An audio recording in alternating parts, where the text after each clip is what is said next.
আসসালামু আলাইকুম ভিউয়ার্স, সবাই কেমন আছেন? আশা করি সকলে ভালো আছেন। তো ভিউয়ার্স, চলে আসলাম আরেকটি নতুন ভিডিও নিয়ে আপনাদের মাঝে।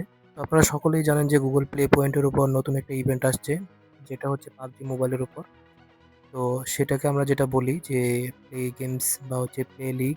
তো এই লিগে যারা হচ্ছে অ্যাকাউন্ট দিয়ে হচ্ছে আপনারা জয়েন হতে পারেন না বা এই ধরনের সমস্যা লেখা আসে যে আপনারা যখন জয়েনে ক্লিক করেন তখন আপনাদের মাঝে এই প্রবলেমগুলো দেখা দেয় যে your account is eligible to join league.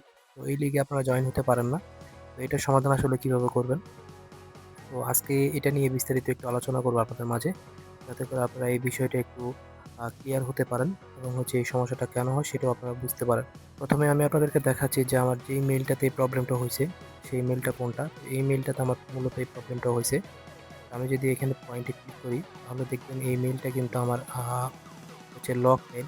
মানে হচ্ছে গুগল প্লে স্টোরে যে প্লে পয়েন্ট অপশন আছে এই অপশন থেকে কিন্তু আমি এটা ঢুকতে পারি না বা হচ্ছে আমার যে পয়েন্টগুলো আছে এগুলো ক্লেম করতে পারি না।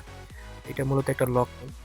এই লক মেইলগুলো হওয়ার কয়েকটা কারণ আছে, যেমন হচ্ছে আমরা মূলত বাংলাদেশ থেকে ইউএস এ জিমেইলগুলো ইউজ করে থাকি বা হচ্ছে ইউএস এ কনভার্ট করে আমরা জিমেইল ইউজ করে থাকি।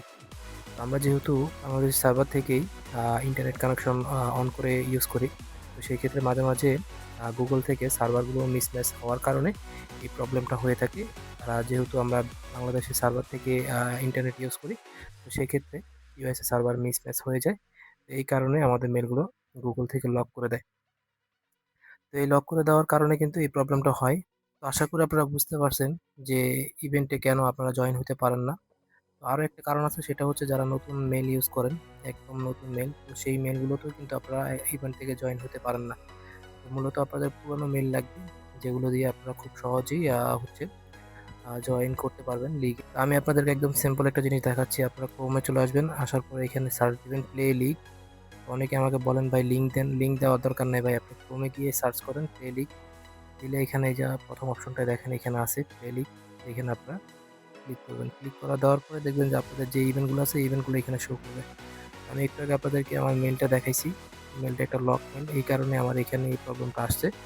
তো আরও কয়েকটা কারণে এই সমস্যাগুলো হইতে পারে, যেটা হচ্ছে নতুন মেইলে আপনাদের এই ইভেন্টগুলোতে সহজে নিতে চায় না, ইভেন্টগুলো অ্যাডজাস্ট হতে চায় না এবং হচ্ছে এই ধরনের প্রবলেম আসে। তো যাদের পুরোনো মেইল আছে তারা খুব সহজে পুরোনো মেইলগুলো দিয়ে আপনারা ইভেন্টে জয়েন হইতে পারবেন। আমি একটা পুরোনো মেইল দিয়ে আপনাদেরকে দেখাচ্ছি। তো এইটা হচ্ছে আমার একটা পুরোনো মেইল। এই মেইলে দেখেন আমি মোটামুটি ট্রানজ্যাকশন অন রাখছি আর হচ্ছে এখান থেকে প্লে পয়েন্ট আর্ন করি। তো এটা কিন্তু সম্পূর্ণ একটা আনলক মেইল। এটা কিন্তু কোনোভাবে লক মেইল না, এটা হচ্ছে আনলক মেইল। এটা রানিং একটা জিমেইল এবং হচ্ছে পুরোনো একটা জিমেইল। আমি যদি আপনাদেরকে হিস্টরি দেখাই তাহলে বুঝতে পারবেন এটা একটা পুরোনো জিমেইল। এই জিমেইলে আমি অনেকবার হচ্ছে ট্রানজ্যাকশন করছি, অনেক প্লে পয়েন্ট নিছি। এটা একটা পুরোনো মেইল এবং হচ্ছে এখানে অ্যাপ সাপোর্টও করে। তো হচ্ছে আমি এখন এই মেইলটা আপনাদেরকে লগইন করে দেখাই। আপনারা একটু মেইলের নাম্বারটা খেয়াল করেন। দেখেন এখানে ৫ নম্বর মেইল। আমি জাস্ট ক্রোমে চলে আসি এবং হচ্ছে ৫ নম্বর মেইলটা সাইন ইন করি। তো ভিউয়ার্স দেখেন এই যে এখানে ৫ নম্বর মেইলটা, এটা কিন্তু একটা সম্পূর্ণ রানিং মেইল এবং হচ্ছে কোনো লক মেইল না। আপনাদেরকে একটু আগে দেখাইছি। আমি জাস্ট এখান থেকে জয়েনে যদি ক্লিক করি তাহলে দেখবেন জাস্ট ইয়েস কন্টিনিউতে ক্লিক করলে আমার এই মেইলটা থেকে কিন্তু আমাকে জয়েনিংয়ে নিয়ে যাবে। এই ধরনের কোনো ইলিজিবল বা এখান থেকে আমি ইভেন্টে পার্টিসিপেট করতে পারবো না এমন কোনো প্রবলেম নাই। দেখেন ইজিলি আমার এখানে নিয়ে নিছে। আশা করি আপনারা বুঝতে পারছেন। যদি আপনাদের এমন কোনো প্রবলেম হয়ে থাকে তাহলে হচ্ছে আপনারা অন্য কোনো মেইল, যেগুলো হচ্ছে পুরোনো মেইল এবং হচ্ছে রানিং মেইল, ওই মেইলগুলো দিয়ে ট্রাই করতে পারেন। তো ভিউয়ার্স, যদি আপনাদের কাছে ভিডিওটি ভালো লাগে তাহলে অবশ্যই লাইক করে দিবেন। আর এই ধরনের আরও ইনফরমেটিভ ভিডিও পাওয়ার জন্য অবশ্যই চ্যানেলটিকে সাবস্ক্রাইব করে পাশে থাকা বেল আইকনটি বাজিয়ে রাখবেন। আজকের মতো এখানেই বিদায় নিতে হচ্ছে। সবাই ভালো থাকবেন। আসসালামু আলাইকুম।